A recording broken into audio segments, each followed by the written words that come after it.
Assalamualaikum warahmatullahi wabarakatuh. Kami dari kelompok 7 akan mempresentasikan hasil diskusi kami, yaitu tentang materi proses sains dan kebenaran ilmiah. Sebelum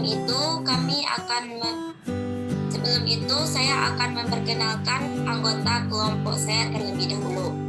Yang pertama, Siti Fatimah dengan NIM 21030072.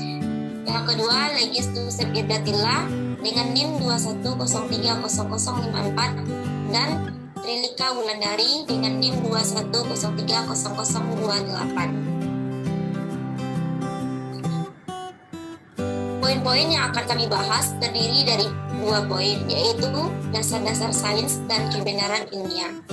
Dasar-dasar sains terbagi atas 2, yaitu macam-macam pengetahuan dan macam-macam sains. Yang pertama, dasar-dasar sains. Yang pertama, macam-macam pengetahuan. Pengetahuan sains. Sains adalah berasal dari bahasa Latin, yaitu scientis, yang artinya pengetahuan. Jadi, sains adalah suatu cara untuk mempelajari berbagai aspek secara terorganisir, sistematik, dan melalui metode saintifik yang terbakukan.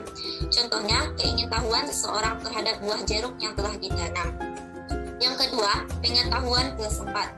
Filsafat adalah ilmu yang berusaha mencari sebab yang sedalam-dalamnya bagi segala sesuatu berdasarkan pikiran atau rasio. Contohnya, keingetahuan seseorang akan hukum-hukum yang mengatur agar semesta berjalan seimbang, seperti hukum jambu yang ditanam akan menghasilkan buah jambu. Yang ketiga, pengetahuan mistik.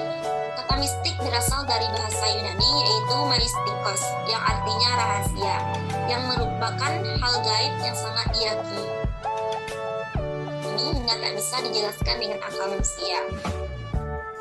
Contohnya, keingetahuan seseorang untuk melihat siapa Tuhannya.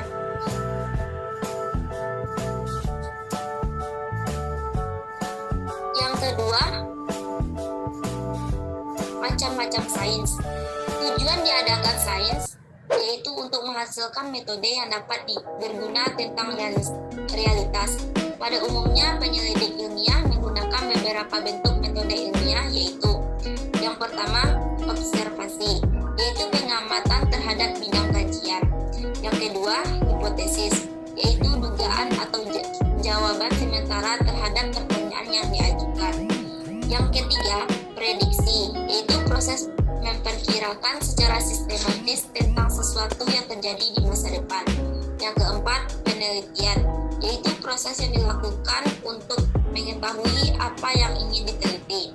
Yang kelima adalah kesimpulan, yaitu penyajian proses secara singkat. Contoh-contoh pembagian bidang sains pada IPA. Yang pertama, biologi. Biologi mempelajari tentang anatomi, biofisika, fisiologi, genetika, ekologi, taksonomi, virologi, dan zoologi.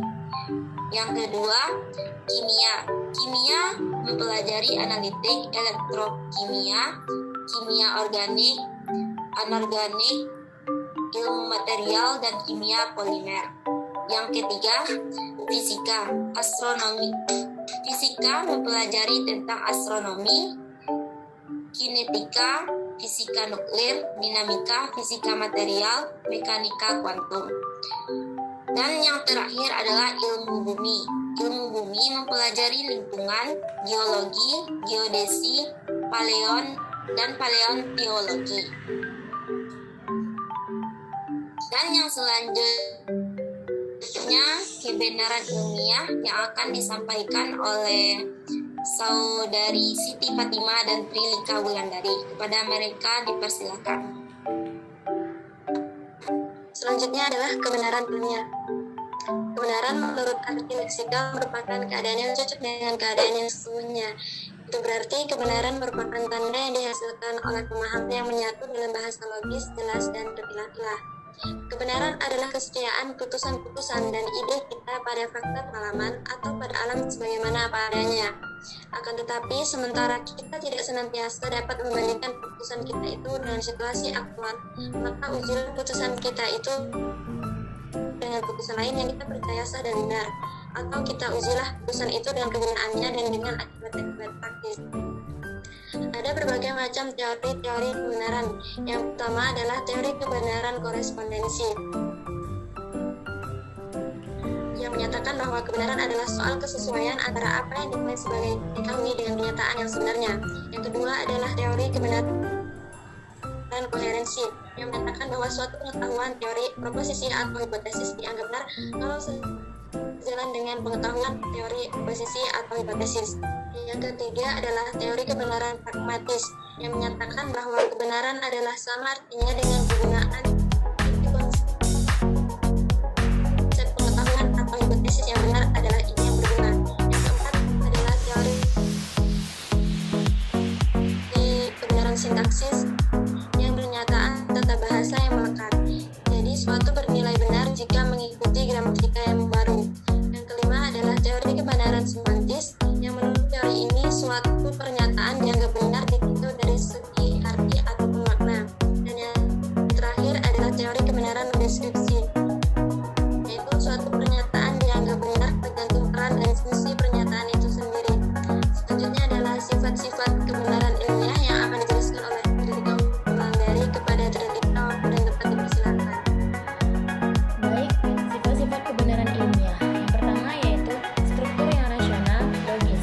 Dalam memahami pernyataan perlu membedakan sifat rasional dan sifat masuk akal. Sifat rasional berlaku untuk kebenaran ilmiah, sedangkan masuk akal biasanya berlaku pada kebenaran tertentu di luar lingkup pengetahuan. Kedua yaitu isi empiris. Dalam kebenaran ilmiah, spekulasi tetap ada, namun sampai tingkat tertentu dan bisa dibayangkan sebagai nyata atau tidak. Tiga, dapat diterapkan sifat pragmatis, yaitu berusaha menggabungkan kedua sifat kebenaran sebelumnya, yaitu logis dan empiris.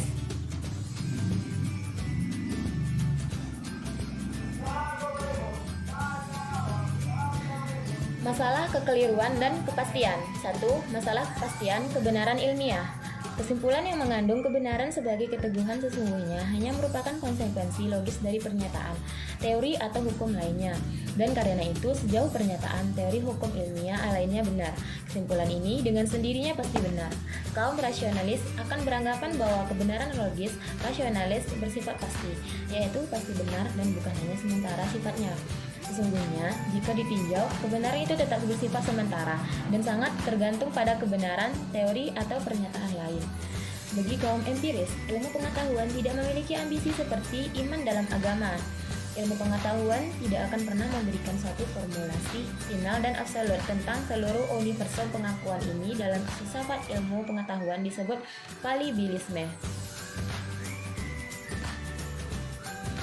2. Kekeliruan, yaitu yang pertama, benar, salah.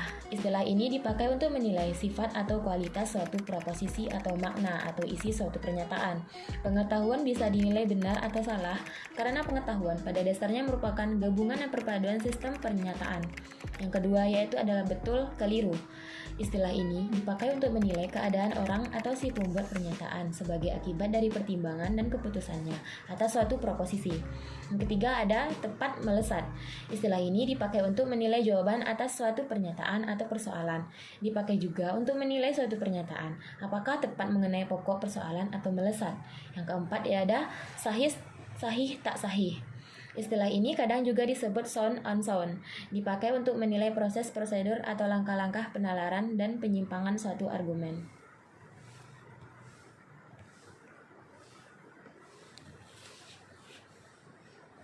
Baiklah, hanya di sini diskusi kita. Apabila ada kata-kata yang salah dari kami, mohon dimaafkan. Saya tutup dengan billahi taufiq wal hidayah. Assalamualaikum warahmatullahi wabarakatuh.